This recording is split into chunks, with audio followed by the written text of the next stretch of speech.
and it's John 5 and 1. So anyway, it says, afterward, well, the title of it is Jesus Heals a Lame Man. Afterward, Jesus returned to Jerusalem. For one of the Jewish holy days inside the city near the sheep gate was the pool of Bathsheba, with 5 covered porches. Crowds of sick people, blind, lame, or paralyzed, lay on the porches. One of the men laying there had been sick for 38 years. When Jesus saw him and knew he had been ill for a long time, he asked him, "Would you like to get well?" "I can't, sir," the sick man said, "for I have no one to put me into the pool when the water bubbles up. Someone always gets there ahead of me." Jesus told him, "Stand up, pick up your mat, and walk." Instantly the man was healed. He rolled up his sleeping mat and began walking. And today I am grateful for life, um, health, strength, and just grateful for the presence that God has in my life.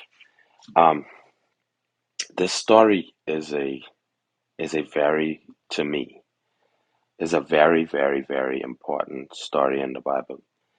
Um, because in this particular story, this man was basically he talked himself out of a blessing. Like he covered himself in sickness, you know. Like Jesus asked him, say, because Jesus brought a question to him, you know. Jesus said, "Would you like to get well?" You know, like what he was basically telling him was like when it comes to our blessings and the things that we want to receive from God, we gotta want these too, you know.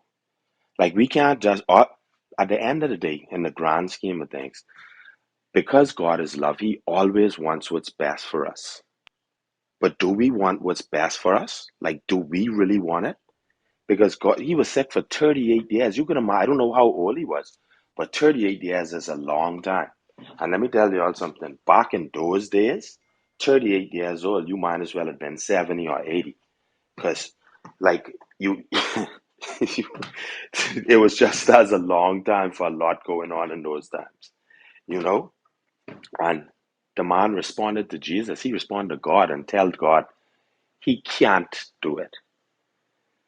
Like, and I thought about this. This story like reminded me a lot of times where like I talk myself out of things. You know what I mean? Like where I tell myself like, boy, I ain't think that could happen. You know, boy, I know.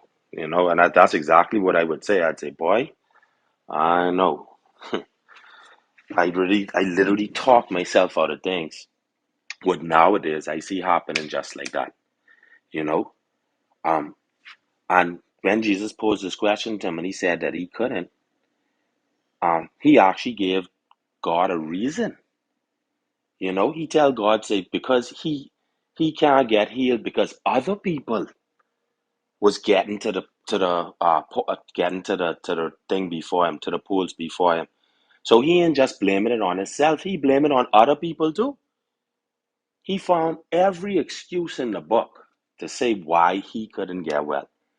And in just one sentence, God tell him, stand up, pick up your mat, and walk. Just get up and do it. Like you don't have to have confidence in yourself no more. Let me just show you. But the thing about it is he had to come to that decision and say that, hey, okay, yes, I want to get well.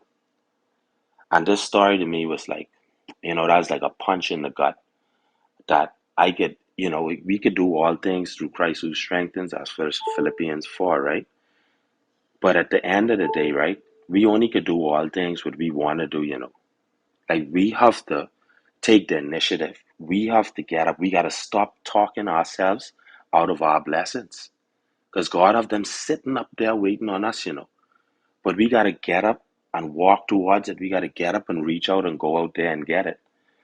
So if it's anything that you guys have on your mind and hearts and feel that it's impossible, remember we don't have an impossible God. We have a possible God.